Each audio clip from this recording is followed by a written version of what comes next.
किसी भी जीव के पूर्व जन्म के कर्म कैसे हैं, यह उसके वर्तमान जीवन से अनुमान नहीं लगाया जा सकता। पता नहीं कब भगवान की अहेतु की कृपा हो जाए। हरे कृष्णा। भक्तों की श्रृंखला में आज हम बात करेंगे भक्त पुरंदरदास जी की।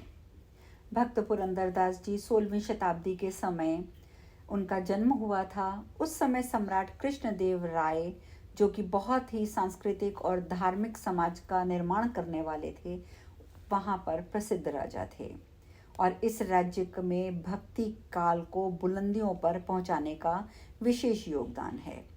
इसी राज्य की बहुमूल्य भेंट हैं श्रेष्ठ कवि, महान संगीतकार, धर्म का अवतार, महान संत श्री पुरंदरदास जी। जो स्थान बंगाल में गौरंग प्रभु का है, महाराष्ट्र में संत तुकाराम का है, मारवाड़ में मीराबाई का, उत्तर प्रदेश में गोस्वामी तुलसीदास जी का, तमिलनाडु में त्यागराजा का, वही स्थान कर्नाटका में भक्त पुरंदरदास जी का है। उन्हें कर्नाटक संगीत का भीष्म पितामह भी कहा जाता है। भक्त पुरंदरदास, जिनका जन्म 1484 में हुआ था पंढरपुर के पास, बहुत ही एक बड़े व्यापारी के बेटे थे वो। इनके पिता का नाम जो नाम था, उन्होंने अपने नाम के अनुसार ही अपने इस पुत्र का नाम भी श्रीनिवास रख दिया। इन्हें बचपन से ही पारंगत तरीके से उत्तम शिक्षा मिली, जिसमें से कन्नड़, संस्कृत, धार्मिक विद्या, संगीत, ये सब उन्होंने सीखा। 16 वर्ष की आयु में इनका विवाह हुआ और इनकी धर्म पत्नी का नाम था सरस्वती। अब हुआ ये कि 20 वर्ष के जब ये हुए तो इनके पिता का देहांत हो गया और सारे कारोबार का जो भार था इनके कंधों पर आ गया। और ये जो थे पुरंदरदास जी, जिन्हें बाद में पुरंदर नाम पड़ा, पहले तो इनका नाम श्रीनिवास था, ये भी अपने पिता की तरह बड़े कुशल थे। विजयनगर और गोलकुंडा के राज्यों से हीरे, मोती, माणिक्य, ये सब का व्यापार करते थे श्रीनिवास जी। पर होता है ना कि जैसे जैसे धन बढ़ता जाता है, कंजूसी बढ़ती जाती है। वही श्रीनिवास के साथ भी हुआ। उदारता, दया, क्षमा, सब सद्गुणों का नष्ट हो गया। कहते हैं ना कि जो लोग धन का सही उपयोग, दान पुण्य आदि नहीं करते और सिर्फ धन का संचय करते हैं, धीरे धीरे उनके सारे सद्गुण और सारा पुण्य समाप्त हो जाता है। श्रीनिवास को भी किसी से कुछ भी लेना देना नहीं था। अगर कोई उनसे कुछ ऐसा मांग लेता तो श्रीनिवास को ऐसा लगता कि जैसे ये तो प्राण देने की नौबत आ गई। एक दिन पूर्व काल के सत्कर्म के कारण श्रीनिवास पर भगवान की कृपा हुई। भगवान स्वयं एक दरिद्र ब्राह्मण का वेश धारण करके श्रीनिवास के पास आए और बड़ी दीनता के साथ प्रार्थना करने लगे कि मैं बहुत गरीब हूँ, मेरी पुत्री विवाह के योग्य है, अतः मेरी कुछ सहायता कर दीजिए। अब श्रीनिवास तो कंजूस थे, टालने के लिए उन्होंने कह दिया कल आना। अगले दिन फिर ब्राह्मण आ गया, श्रीनिवास ने फिर कह दिया कल आना। इस प्रकार 6 महीने तक वह ब्राह्मण, जो कि भगवान थे, ब्राह्मण रोज आते रहे और श्रीनिवास उन्हें रोज कह देता कल आना। और एक दिन 6 महीने के बाद गुस्से में आकर श्रीनिवास ने ब्राह्मण को रद्दी पैसों में से 1 पैसा, सिर्फ 1 पैसा लेकर कहा, ये रख और यहाँ कभी मत आना। और वह ब्राह्मण 1 पैसा लेकर चले गए। श्रीनिवास की पत्नी सरस्वती जो थी वो बहुत उदार थी। भगवान से भी कुछ छुपा हुआ नहीं था, वो तो सब कुछ जानते हैं। इसीलिए भगवान, जो कि ब्राह्मण के रूप में थे, श्रीनिवास के घर पहुंचे, उनकी पत्नी को सब कुछ बताया और सहायता के लिए प्रार्थना की।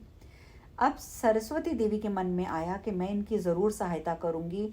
उनके पास उस समय पैसे नहीं थे। उन्होंने हीरों से जड़ा हुआ अपना नकफूल जो था वो उठाकर भगवान को प्रसन्न करने के लिए ब्राह्मण देवता को दे दिया कि ब्राह्मण देवता आप इसे स्वीकार करें।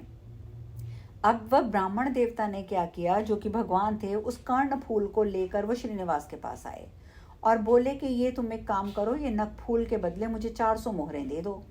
अब श्रीनिवास ने जब वो नकफूल देखा तो उसे लगा कि ये तो मेरी पत्नी का है। उसने नकफूल लेकर दुकान में सुरक्षित रख दिया और कहा कि ब्राह्मण देवता तुम एक काम करो, तुम कल आना और पैसे ले जाना। अब घर जाकर श्रीनिवास ने अपनी पत्नी से कहा कि जरा अपना नकफूल तो देना। अब वो कहाँ से दे? नकफूल ने डर के मारे उसने कह दिया नकफूल मेरा अंदर पड़ा हुआ है। अब श्रीनिवास ने कहा जल्दी जा, जल्दी, और जल्दी जाकर लेके आ नकफूल, अगर नहीं लेके आएगी ना तो जमीन में गाड़ दूंगा। अब जो उनकी धर्म पत्नी थी सरस्वती जी, उन्होंने सोचा कि आत्महत्या करने के अतिरिक्त तो कोई और मार्ग नहीं है। उन्होंने एक कटोरी में विष घोलकर उन्होंने पीने की तैयारी की और साथ ही परंतु भगवान से प्रार्थना की कि हे दयामय भगवान, मैंने आपकी प्रसन्नता के लिए नखफूल ब्राह्मण को दिया था। यदि आप प्रसन्न हैं तो मेरे पति की बुद्धि शुद्ध कर दीजिए, वे आपका भजन करें, दान पुण्य आदि करें। और इस प्रकार प्रार्थना करते हुए जैसे ही उन्होंने विष पीना चाहा तो उन्हें आवाज आई तड़ाक से, जैसे कुछ आकर कटोरी में गिर गया है। और जब उन्होंने कटोरी में झांक कर देखा तो उसमें वही नखफूल था जिसकी वजह से वो आत्महत्या कर रही थी। उन्होंने नखफूल उठा लिया, उनकी आंखों से अश्रु आ गए। श्रीनिवास की पत्नी सरस्वती को भगवान की कृपा का यहाँ साक्षात्कार हुआ था। सरस्वती ने नखफूल लेकर जाकर श्रीनिवास के हाथ में रख दिया। अब नखफूल देखकर श्रीनिवास को तो बड़ा आश्चर्य हुआ, क्योंकि वो तो पूरी तैयारी में था कि ये तो मेरी पत्नी का ही नखफूल है जो वो ब्राह्मण देवता लेके आया है। अगले दिन श्रीनिवास ने ब्राह्मण को नखफूल के बदले में पैसे दे दिए और अपने एक कर्मचारी को ब्राह्मण का पीछा करने के लिए कहा। कर्मचारी ने श्रीनिवास को आकर बताया कि वह ब्राह्मण तो पुरंदर मंदिर में जाकर अंतर ध्यान हो गए हैं। बस ये बात सुनते ही श्रीनिवास ने नखफूल देखा कि जहां उन्होंने रखा था कल एक दिन पहले, तो वह नखफूल अपनी जगह पर नहीं था। ये सब देखकर वे हक्के बक्के रह गए कि ये क्या हुआ, नखफूल कहाँ गया। दुकान बंद करके जो श्रीनिवास था सीधा घर आया और पत्नी को सारी बात सच सच बताने के लिए कहा कि तुम मुझे सच सच बता दो, ये नखफूल का किस्सा क्या है। अब श्रीनिवास के भाव बदल गए थे। ये उन्होंने सरस्वती जी ने उनके चेहरे पर देखा और भाव बदले देखकर पत्नी ने सारी बात उन्हें सच सच बता दी। और उसी समय एक बदलाव आया श्रीनिवास में। उन्होंने भगवान की पूजा की, उनकी आंखें भर आई। भगवान, आप पापी के यहाँ दरिद्र ब्राह्मण बनकर आए और मैं आपको पहचान नहीं पाया, टालता रहा। अब उसने तुलसी दल और जल लेकर अपनी समस्त संपत्ति कृष्ण अर्पण कर दी। उसने अपना सारा धन ब्राह्मणों, गरीबों, जरूरतमंदों में बांट दिया। उसके पास कुछ भी नहीं था। सच्चे अपरिग्रह होकर वे पंढरपुर पहुंचे। वहां नाम संकीर्तन करते हुए द्वार द्वार पर भिक्षा मांगते और जो मिल जाता उसी से परिवार का काम चलाते। इस प्रकार 12 वर्ष वे पंढरपुर में रहे। जब यहाँ यवनों का उत्पात बढ़ गया तब वह विजयनगर चले गए और विजयनगर नरेश श्री कृष्ण देव राय रत्नों के व्यापारी श्रीनिवास नायक से परिचित थे। उन्हें इस हालत में देखकर राजा को आश्चर्य हुआ। राजा के गुरु थे कवि श्रेष्ठ स्वामी व्यास राय जी। श्रीनिवास ने उन्हीं की शरण ली। स्वामी जी ने सुयोग्य शिष्य को वेद, पुराण, स्मृति आदि का अध्ययन कराया और दास परंपरा से दीक्षित भी किया। गुरु ने श्रीनिवास का नाम बदलकर पुरंदर विट्ठल रखा। आगे चलकर ये पुरंदर दास कहलाए। वे कभी संग्रह ना करते थे, भिक्षा के अन्न से अपने परिवार को चलाते थे, भजन करते थे। उनका संगीत का ज्ञान अभूतपूर्व था। संस्कृत भाषा के साथ साथ नाट्य शास्त्र में भी उन्हें दक्षता हासिल थी। ऐसी मान्यता है कि भक्त पुरंदर दास महर्षि नारद जी के अवतार कहे जाते हैं। राजा कृष्णदेव राय ने राजगुरु से प्रायः भक्त पुरंदर दास की सादगी की प्रशंसा सुनी। एक दिन महाराज ने अपने सेवकों को भेजकर पुरंदर दास को बोला कि महल में आओ और महल में आकर शिक्षा लेकर जाओ। राजा ने भिक्षा के निमित्त रखे चावलों में कीमती हीरे जवाहरात मिलवा दिए और पुरंदर दास को बड़ी विनम्रता के साथ उन्होंने वो दे दिए। पत्नी ने चावल बनाने के लिए जैसे ही खोले बीने तो उसमें उन्होंने देखा सरस्वती जी ने कि इसमें तो बहुत से हीरे पड़े हैं। पति से पूछा तो पता चला कि आज की भिक्षा तो राजा साहब के यहाँ से आई है, उन्होंने मुझे स्वयं बुला कर दी है।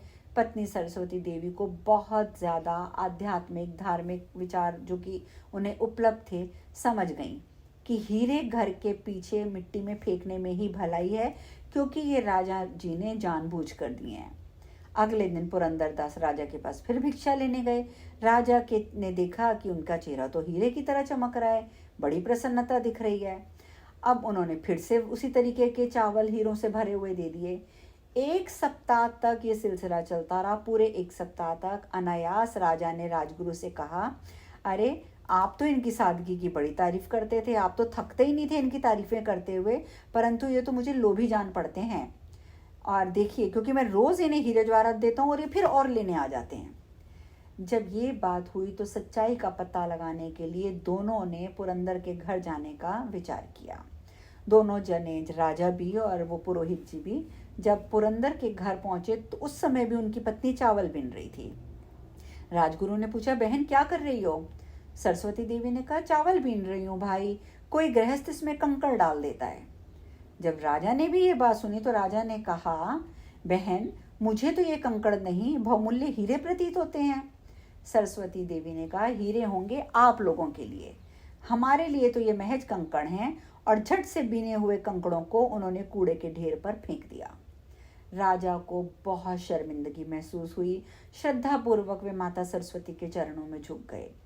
पुरंदरदास के कीर्तन में पदों के लोक, शिक्षा, वैराग्य, तत्व ज्ञान, भक्ति भाव के गंभीर भाव होते थे। तब राजा को भी महसूस हुआ कि इनके जैसा भक्त पूरे राज्य में कोई नहीं है। पुरंदरदास जी को वो पूरा मान सम्मान देने लगे। पुरंदरदास जी अपने 40 वर्षों के सक्रिय जीवन में असंख्य भक्ति पदों की रचना कर चुके थे। 80 वर्ष की अवस्था में 1564 में वे भगवत धाम पधार गए। वास्तव में भारतवर्ष में एक से बढ़कर एक संत हुए हैं जिनका जीवन हम सबके लिए प्रेरणादायी है। यदि हम उनकी कथाओं का स्मरण करते रहें, उनकी कथाओं का श्रवण करते रहें, तो हो सकता है कि भगवान की कृपा द्वारा हमें भी कुछ भक्ति प्राप्त हो सके। हरे कृष्णा।